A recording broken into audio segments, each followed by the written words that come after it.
కొల్లాపతుల వారి కుటుంబంలో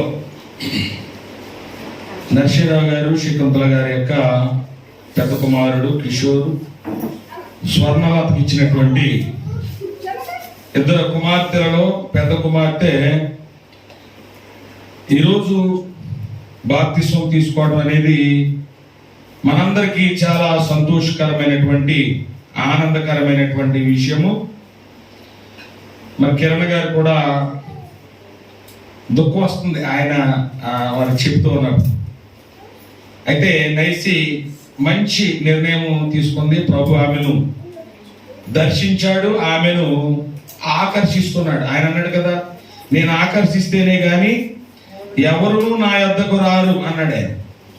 నేను అనుకుంటున్నాను నైసిని ప్రభు ఆకర్షించుకున్నాడు. దేవునికి స్తోత్రం, హల్లెలూయా. బాప్తిసం తీసుకోవడానికి చాలా మంది భయపడుతూ ఉంటారు. ఎందుకంటే బాప్తిసం తీసుకుంటే చాలా కఠినంగా ఉంటుందేమో జీవితము, అది చేయటానికి ఉండదు, ఇది చేయటానికి ఉండదు, నేను ఉండగలనా అని చెప్పేసి ఒక రకమైనటువంటి భయం ఉంటుంది కొంతమందిలో.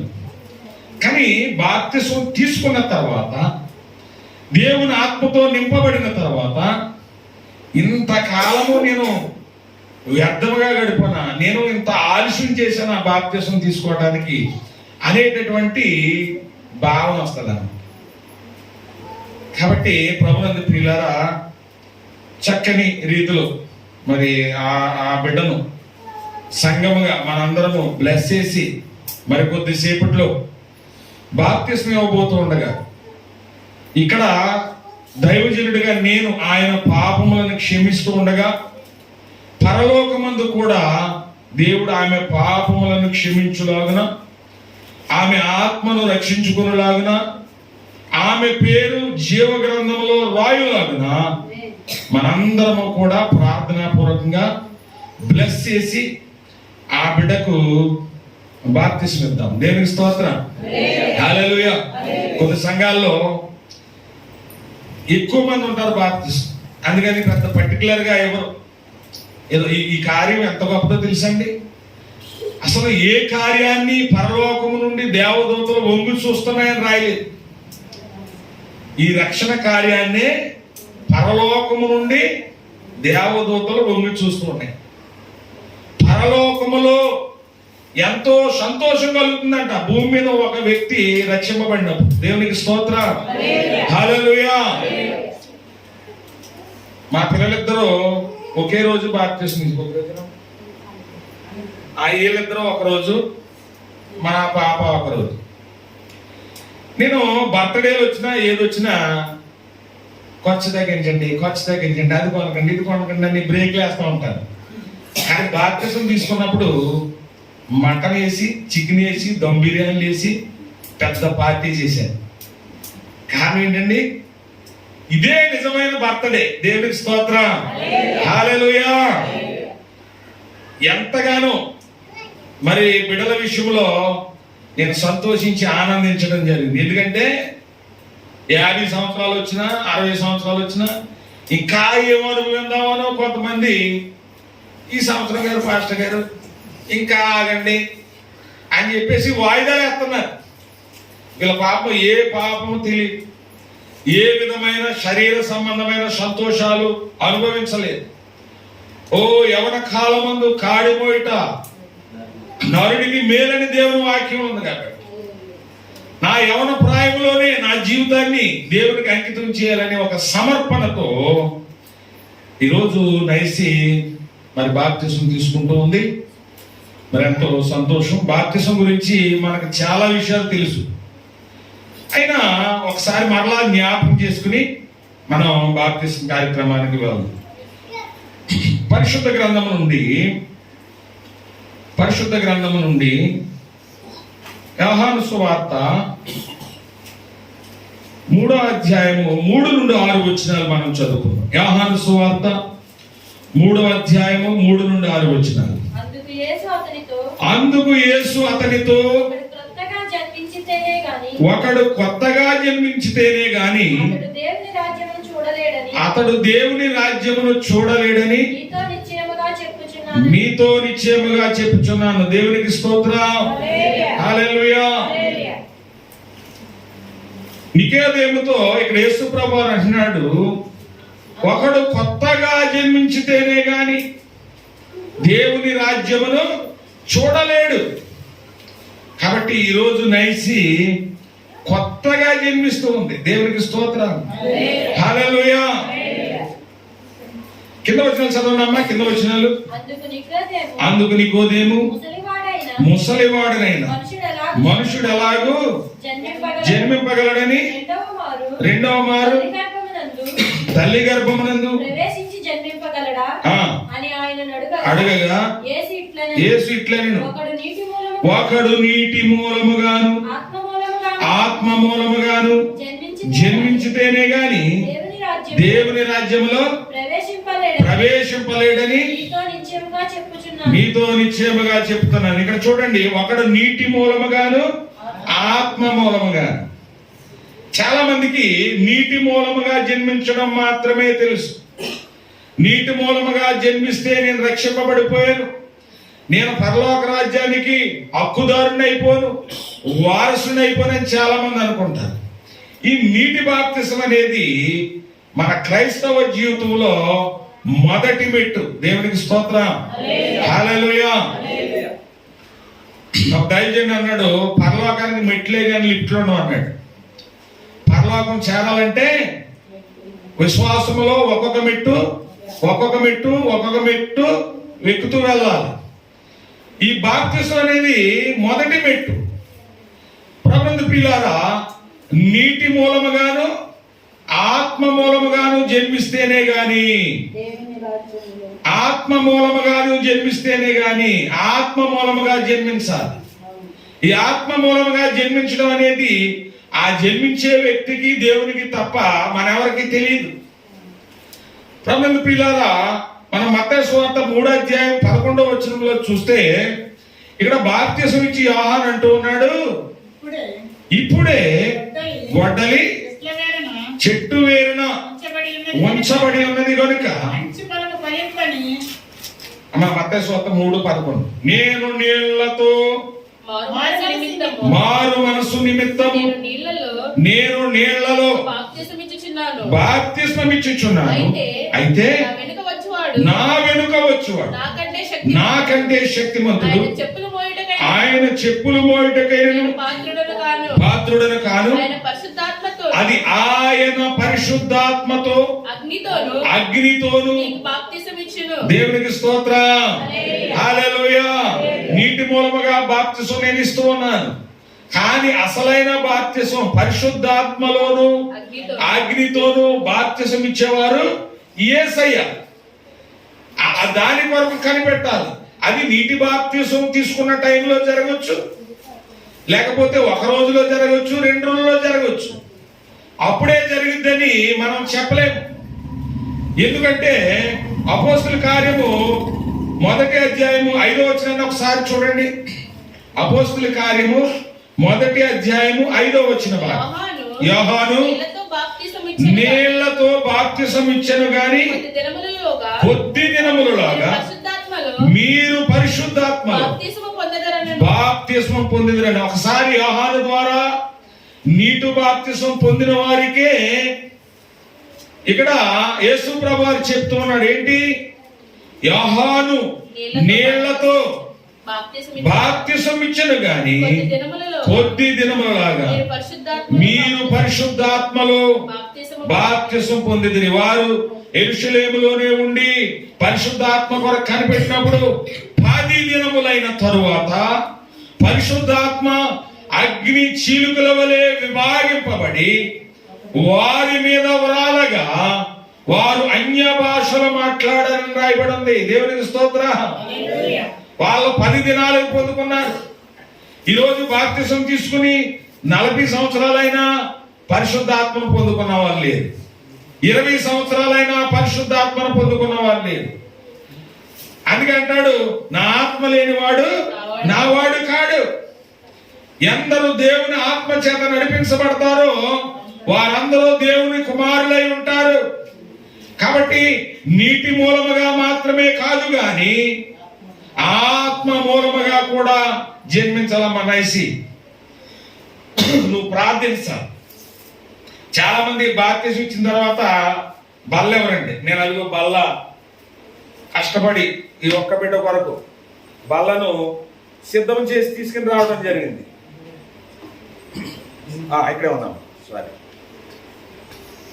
బాప్తిసం ఇచ్చిన తర్వాత అండి ఆదివారం దాకా లేదా మళ్ళీ బల్లారం దాకా బల్లెవరు, కానీ ఆటి ఎడబాటు ఉండకూడదు. బాప్తిసం ఇచ్చామంటే వెంటనే ప్రభు యొక్క శరీరములోను రక్తములోను పాలిభాగస్తులు అయిపోవాలి. దేవునికి స్తోత్రం. ఈ కార్యాల విషయంలో జాగు చేయకూడదు, ఆలస్యం చేయకూడదు. చాలా మంది బాటిల్ తెస్తారు, చిన్న చిన్న బిల్లలు తెస్తారు బలారాధన. మనం అలా కాదు. వాక్య ప్రకారంగా అప్పటికప్పుడు పిండి పిసికి రొట్టె చేసి, అప్పటికప్పుడు గ్రేప్స్ జ్యూస్ చేసి, పులియని వాటితో ఈ మరి బల్ల ఇస్తున్నామంటే అది ఎంతైనా ఆశీర్వాదకరం. దేవునికి స్తోత్రం. హల్లెలూయా. అలాగే మరి మార్కు సువార్త 16:16 అంటున్నాడు, అందుకే మీరు సర్వలోకమునకు వెళ్ళి సర్వ సృష్టికి సువార్త ప్రకటించుడి. నమ్మి బాప్తిసం పొందినవాడు రక్షింపబడును, నమ్మని వానికి శిక్ష విధింపబడును. దేవునికి స్తోత్రం. నమ్మి, ఏమి నమ్మి? యేసు దేవుని కుమారుడని, యేసు ప్రభువారు ఈ లోక రక్షకుడని, ఆయన చనిపోయి సమాధి చేయబడి 3వ దినాన్ని లేచి మృత్యుంజయుడై ఆయన పరలోకమునకు వెళ్ళి తండ్రి కుడి పార్శ్వమున కూర్చుని ఆయన రాజ్య పరిపాలన చేయుచున్నాడని, ఆయన యందు విశ్వాసం ఉంచిన వారు ఈ లోకములో చనిపోయిన ఆయన 2వ రాకడలో మరలా ఆయన తిరిగి తీసుకుని వస్తాడని, మృతులకు పునరుద్ధానం ఉందని ఎవరైతే నమ్మి బాప్తిసం పొందుతారో వారు రక్షింపబడతారు. నేను స్వర్ణనాథ్ గారు ఫోన్ చేసి మా పాప బాప్తిసం తీసుకుంటారండి అన్నారు. మరి చిన్న పాప అమ్మ అని అడిగాను. చిన్న పాపకి ఇంకా ప్రేరేపణ రాలేదు. అవును, ఈ బాప్తిసం అనేది బలవంతంగా మనం ఇవ్వకూడదు. వాళ్ళలో ప్రేరేపణ కలిగి వాళ్ళు నాకు బాప్తిసం ఉండని విధంగా ఉండాలి. మా గ్రూప్ లో వివాహం అయితే బాప్తిసం ఇచ్చేయండి అని అంటారు. నేను అంటాను, ఆ వ్యక్తి ఇంకా బెల్ట్ షాప్ దగ్గరికి వెళ్ళటం మానలేదు, అతని ప్రవర్తన మానలేదు, పెళ్లికి బాప్తిసం అంటే ఏంటంటే చేసేయండి. ఏమంటే పెళ్లి కోసం బాప్తిసం ఇవ్వడం అనేది చాలా తప్పదు. పరిశుద్ధ వివాహం అవదంటారు. మరి పరిశుద్ధ వివాహం అవదని బాప్తిసం నువ్వు బెల్ట్ షాప్ దగ్గరికి వెళ్ళటం మానతావా? మనం తెలుసుండి తప్పు చేస్తున్నాం కదా. కాబట్టి పెళ్లికి బాప్తిసానికి నేను లింక్ పెట్టను. నీకు మారు మనసు వచ్చినప్పుడే నువ్వు బాప్తిసం తీసుకో. అంతేగాని ప్రలోభ పెట్టు, బలవంతం చేసు, ఏదో మనం బాప్తిసం ఇస్తున్న గురించి అవకతవకలుగా బ్రతుకుతున్నారు. సరిగ్గా ప్రభువులో ఉండలేకపోతున్నారు, అలవాట్లు మానలేకపోతున్నారు, సగం లోకంలోనూ సగం దేవుల్లోనూ ఉంటున్నారు. అదే చూడండి, ఆయన భార్య ఒకే రోజున పరిపూర్ణమైనటువంటి నిరీక్షణతో, పరిపూర్ణమైనటువంటి సమర్పణతో బాప్తిసం తీసుకున్నారు. దేవునిలో బహుబలముగా అకులా ప్రిస్కిలవలే సాగిపోతున్నారు. దేవునికి స్తోత్రం. హల్లెలూయా. కాబట్టి నమ్మి బాప్తిసం పొందినవాడు రక్షింపబడును, నమ్మని వానికి శిక్ష విధింపబడును. అలాగే మనము రోమిలికి రాసినటువంటి పత్రిక 10వ అధ్యాయము 9వ వచనంలో మనం చూసినట్లయితే, రోమా పత్రిక 10వ అధ్యాయము 9వ వచన భాగం, యేసు ప్రభువని నీ నోటితో ఒప్పుకొని దేవుడు మృతులలో నుండి ఆయనను లేపునని నీ హృదయమందు విశ్వసించిన యెడల నీవు రక్షింపబడదు. దేవునికి స్తోత్రం. హల్లెలూయా. ఈ వాక్యాన్ని కోడ్ చేసుకుని కొన్ని సహవాసాల వల్ల ఏం చేస్తున్నారంటే, యేసు దేవుడని నోటితో ఒప్పుకొని దేవుడు ఆయన మృతుల్లో నుండి లేపునని హృదయం మంది విశ్వసిస్తే రక్షింపబడతామని ఉంది కదా. ఇంకా బాప్తిసంతో పనే ఉంది, బాప్తిసంతో పనే ఉందని కొన్ని సహవాసాల వారు ఈ వాక్యాన్ని బట్టి అసలు నీటి బాప్తిస్మే ఇవ్వట్లేదు. ప్రభునందు ప్రియులారా, యేసు ప్రభువు చెప్తున్నారు, నీతి యావత్తు ఇలాగే జరగాలి. ఏదో సిలకరించడం కాదు. సిలకరింపు లోదర్ గారు ఎందుకు చేశారంటే, ఒక వ్యక్తి చివరి టైంలో ఉన్నాడంట. అతను బాప్తిస్మం అని లోదర్ గారిని బలవంతం చేస్తూ ఉన్నాడంట. అతను ఎలా చనిపోయేలా ఉన్నాడు. ఇంకా ఆ వ్యక్తి చనిపోతే ఈయనే బాప్తిస్మం ఇచ్చి చంపేసేయడానికి చరిత్రలో ఉండిపోద్దని చెప్పేసి ఈయన ఏం చేశాడంటే ఒక వాక్యాన్ని తీసుకున్నాడు. ఏంటో వాక్యం అంటే యోహాను సువార్త 1వ అధ్యాయం. యోహాను సువార్త 1వ అధ్యాయంలో యోహాను సువార్త 1వ అధ్యాయం 31వ వచనం చదవండమ్మా. 31వ వచనం. నేను ఆయనను ఎరుగనైతినిగా ఇశ్రాయేలు ప్రత్యక్షమగుట నేను నీళ్లలో, ఆ నీళ్లలో అని అక్కడ 4 ఉంది. 4 పుట్టినోట్లో చూస్తే నీళ్లతో, నీళ్లలో లేక నీళ్లతో, నీళ్లలో అయినా ఇవ్వచ్చు లేక నీళ్లతో అయినా ఇవ్వచ్చు అని ఈ వాక్యాధారాన్ని బట్టి లోదర్ గారంట ఒక పాత్రలో నీళ్ళేచి చిలకరించి బాప్తిజం ఇచ్చేస్తే వెళ్ళగలిగి బాప్తిజం తీసుకునేవారు కూడా ఈరోజు చిలకరింపు బాప్తిజం, జెండా బాప్తిజం ఉందండి. ఆ జెండా ఇలా పట్టుకుని ఉంటే దానికి కింద నుంచి వెళ్ళిపోతే ఏమైపోయిందమ్మా? బాప్తిజం అయిపోయింది. ఇవన్నీ రీసెర్చ్ చేసి గొప్ప వాళ్ళందరూ ప్రతిపాదించినటువంటి సిద్ధాంత. అయితే దేవుని వాక్యం ఏం సెలవిస్తుందంటే, యేసుప్రభువు అంటున్నారు, నీతి యావత్తు ఇలాగే జరగాలి. బాప్తిసం అంటే నీటి సమాధి. సమాధి ఎలా చేస్తారండి? సమాధి ఎలా చేస్తారు? ఇలా పడుకోబెడతారు. కరుణామయుడు సినిమా చూసిన కాడి నుంచి ఇలా బాప్తిసం అవడం మొదలు పెట్టారండి. అందరూ ఇలా మంచం. సమాధి అలా జరగదు కదా. సమాధి ఎలా జరుగుద్ది?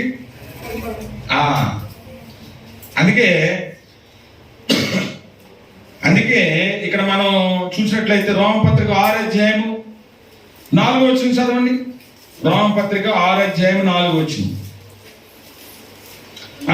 ఇక్కడ ఏం రాయబడి ఉంది? రోమపత్రిక 6వ అధ్యాయము 3వ వచనం చూస్తే, క్రీస్తు యేసులోనికి బాప్తిస్మము పొందిన మన అందరము ఆయన మరణములోనికి బాప్తిస్మం పొందితుమని. అలాగే 4వ లైన్కి వచ్చేస్తే, బాప్తిస్మము వలన మరణములో పాలు పొందుటకై ఆయనతో కూడా పాతి పెట్టబడితిమి. బాప్తిస్మం అంటే పాతి పెట్టబడటం, నీటి సమాధి. నీటిలో సమాధి, పాపములను సమాధి చేసి పాపములో ఉన్న వ్యక్తి నీటిలో మునిగి పరిశుద్ధుడైనటువంటి వ్యక్తిగా పైకి లేవటం. దేవునికి స్తోత్రం. నైసి అనుకోవచ్చు, నేను ఇంతవరకు ఏం పాపాలు చేయలేదు. వారి తల్లిదండ్రులు అనుకోవచ్చు, ఇంతవరకు మా పాప ఏం పాపాలు చేయలేదు. అవును, కానీ జన్మ పాపం ఉన్నది. బాప్తిస్మం అనేది ప్రతి ఒక్కరికి అవసరమే. నపుంసకుడు కూడా బాప్తిస్మం తీసుకున్నాడు. ఏ పాపము చేయడానికి, కొన్ని పాపాలు చేయడానికి అవకాశం లేనటువంటి నపుంసకుడు కూడా, అదుగో నీళ్లు, నాకు బాప్తిస్మం ఇవ్వడానికి ఆటంకం ఏంటని అడిగి చెరసాల నాయకుడు బాప్తిస్మం తీసుకున్నాడు. ఎప్పుడు? అర్ధరాత్రి 12 అవుతుందండి. అర్ధరాత్రి అక్కడ ఆ చెరసాల నాయకుడు పౌలుసి వెళ్తా అంటాడు, నాకు బాప్తిస్మం ఇవ్వడానికి ఆటంకం ఏంటి? నాకు బాప్తిస్మం ఇవ్వండి. మర్నాడు తీసుకోవచ్చు కదా. కానీ ప్రభునందు ప్రియులారా, ఏది వాయిదా వేసినా గానీ బాప్తిస్మం అనేది వాయిదా వేయకూడదు. ఎందుకంటే రేపు నీది కాదు. నేడే రక్షణ దినము, నేడే అనుకూలమైనటువంటి సమయము. ఇంత గొప్ప రక్షణను నీవు నిర్లక్ష్యము చేసిన యెడల ఎలాగూ తప్పించుకుందువని దేవుని వాక్యము సెలవిస్తుంది. మనమైతే రేపు ఎల్లుండి అంటాం, కానీ పరిశుద్ధ గ్రంథములో భక్తులు ఎప్పుడు కూడా నేడే అనే దాన్ని పాటించారు.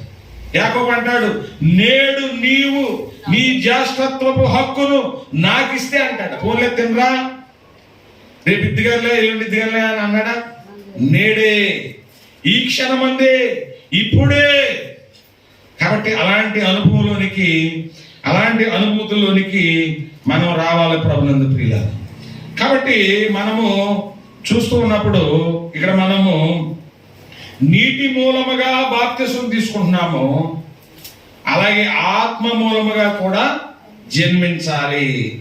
అపోస్తలుడైన పౌలు గారు వచ్చి అంటాడు, మీరు రక్షణ పొందినప్పుడు పరిశుద్ధాత్మను పొందితిరా. అలా ఏమంటారు, అసలు పరిశుద్ధాత్ముడు ఉన్నాడన్న సంగతే మాకు తెలియదు. మరి మీరు ఎలా బాప్తిసం పొందారంటే యోహాను గారు ఇచ్చినటువంటి అది మారు మనసుకు. కానీ పరిశుద్ధాత్మను పొందుకోవాలి బాప్తిసం తీసుకున్న ప్రతి ఒక్కరు. ఆత్మ మూలముగా జన్మించాలి. అందుకే యోహాను పత్రికలో, యోహాను పత్రిక 3వ అధ్యాయం చూడండి. మొదటి యోహాను పత్రిక 5వ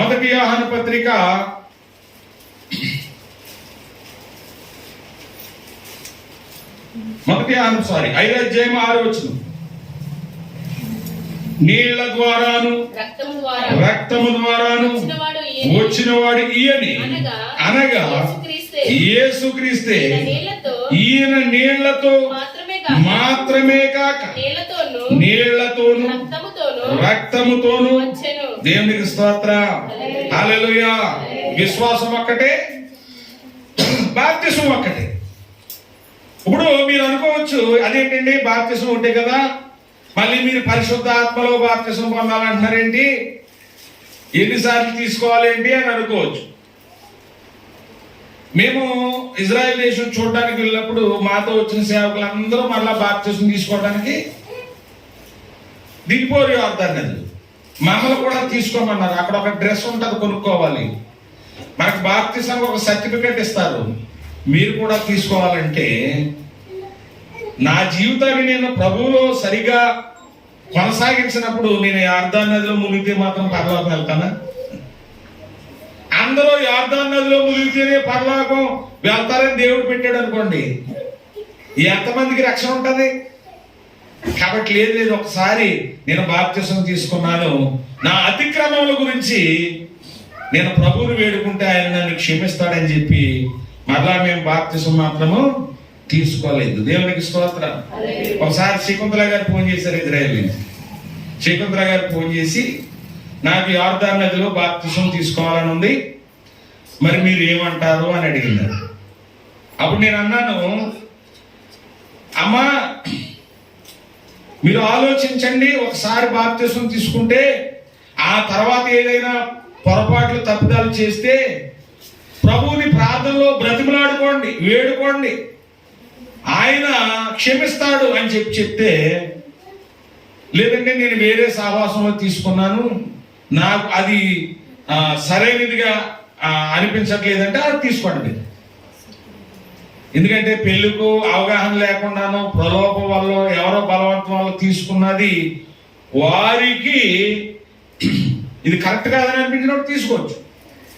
మరి వారు తీసుకున్నారన్నప్పుడు తీసుకున్నారండి. దేవుని స్తోత్రం, హల్లెలూయా.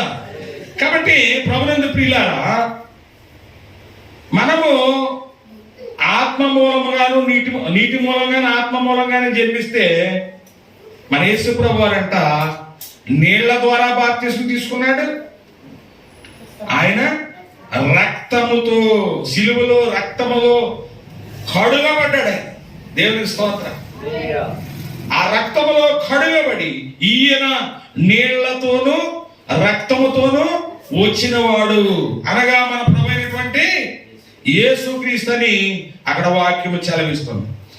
కాబట్టి ప్రభునందు ప్రియులారా, ఇలాగూ చెప్పుకుంటూ వెళ్ళాలంటే బాప్తిసం గురించి చాలా విషయాలు మనకు కనిపిస్తాయి. అయితే మరి నైసికి నేను చెప్పేది ఏంటంటే, అమ్మా ఇంతవరకు నీవు చేసినటువంటి తప్పిదాలను మరికొద్ది సేపట్లో ప్రభు క్షమించబోతూ ఉన్నాడు. ఇక మీదట నీ జీవితాన్ని ప్రభువు మీద కట్టుకోవాలి, పరిశుద్ధంగా జీవించాలి, పరిశుద్ధాత్మను పొందుకోవాలి, వరాల కొరకు నువ్వు కనిపెట్టాలి, దేవుని యొక్క అభిషేకం కొరకు నువ్వు ప్రార్థించాలి, నీవు దేవుని సంఘములో ఒక బలమైనటువంటి పాత్రగా వాడబడాలి. అలాగంటే చదువుకోవద్దని కాదు, జాబ్ చేయొద్దని కాదు. ఇది భక్తి కోసం, ఇది ముక్తి కోసం, అది భుక్తి కోసం. ఏది భుక్తి కోసం? చదువుకోవడం, ఉద్యోగాలు చేయడం భుక్తి కోసం. ఎవరికి వారే మంచిగా చదువుకొని విద్యావంతులై ఉద్యోగాలు చేయాలి. ఒకప్పుడు దైవ సేవకులు నాకు ప్రార్థన ఇవ్వలేదు. ఎందుకు ఇవ్వలేదు అని అడిగితే, నువ్వు దైవజనుడు కాదు, నువ్వు కార్పెంటర్. ఉద్యోగస్తులు బ్యాంకు ఉద్యోగాలు మానేసి దేవుని సేవ చేస్తున్నారు. టీచర్స్ ఆ ఉద్యోగం మానేసి దేవుని సేవ చేస్తున్నారు. ఇంకా గొప్ప గొప్ప ఉన్నతాధికారులు సేవకు సమర్పించుకొని ఇవన్నీ మానేశారు అని చెప్పి నన్ను అన్నప్పుడు నేనేమాత్రము కూడా లోబడలేదు. కారణం ఏంటంటే నా పిలుపేంటో, నా సమర్పణ ఏంటో, నా ప్రేరేపణ ఏంటో నాకు తెలుసు. కాబట్టి ముక్తి కోసం పని చేసుకుంటూ, ముక్తి కోసం సేవ చేస్తూ, ఆత్మీయంగా బలపడుతూ, ఆర్థికంగా బలపడుతూ, ఈవేళ నేనే ఒక మిషనరీగా ఉన్నాను, మనమే ఒక మిషనరీలుగా ఉన్నాం, మనమే స్పాన్సర్లుగా ఉన్నాం. ఎక్కడో ఆస్ట్రేలియా నుండి, అమెరికా నుంచి వచ్చి మనకు సువార్త ప్రకటిస్తే మనం క్రైస్తవులు అయ్యాం. మరి ఇప్పుడు రావడానికి మార్గాలు మూయబడిపోయి, ఇప్పుడు ఆ పని ఎవరి మీద ఉంది?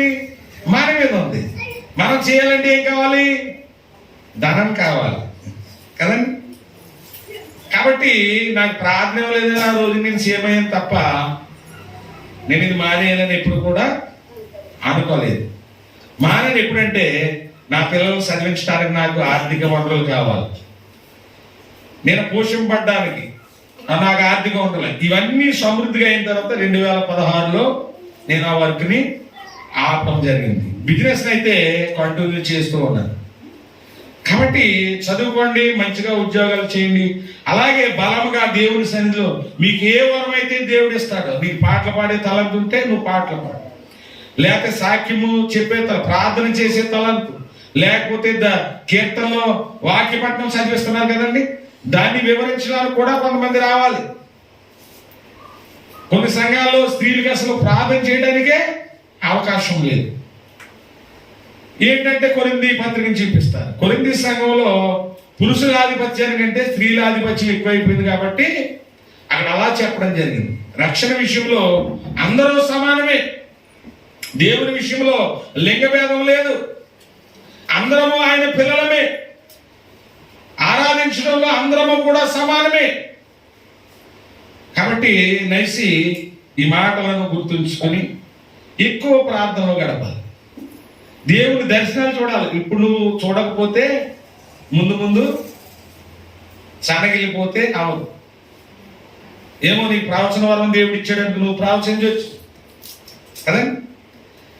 మంచిది. ప్రభునందు ప్రియులారా, ఏదేమైనప్పటికీ మరి దేవుడు ఆ బిడ్డను మరి రక్షించుకును గాక. ఈ సమయంలో మనము బాప్తిస్మం వెళ్దాం. దేవుడి మాటలు మన వెనుకలో దీవించి ఆశీర్వదించి ఫలింపచేయునుగా.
చేసుకుంటున్నటువంటి వీడియో. మరి యేసుక్రీస్తు సంగమగా అందరము ఎంతో బిడ్డను బట్టి సంతోషిస్తూ ఆనందిస్తూ ఉన్నాం. కుటుంబ సభ్యులు కూడా బిడ్డను బట్టి ఎంతగానో సంతోషిస్తూ ఉన్నారు. బిడ్డ చదువుకుంటూ ఉంది. చిన్న ప్రాయము, యవన ప్రాయంలోనే రక్షణ పొంది ప్రభు కొరకు జీవించాలని తీర్మానం చేసుకుంది. కాబట్టి మరి ఆదివారపు దినమున నైసీకి బాప్తిసం ఇవ్వడం జరుగుతుంది. అందరూ కూడా బిడ్డ యొక్క ఆత్మీయ ఎదుగుదల కొరకు ప్రార్థించాలని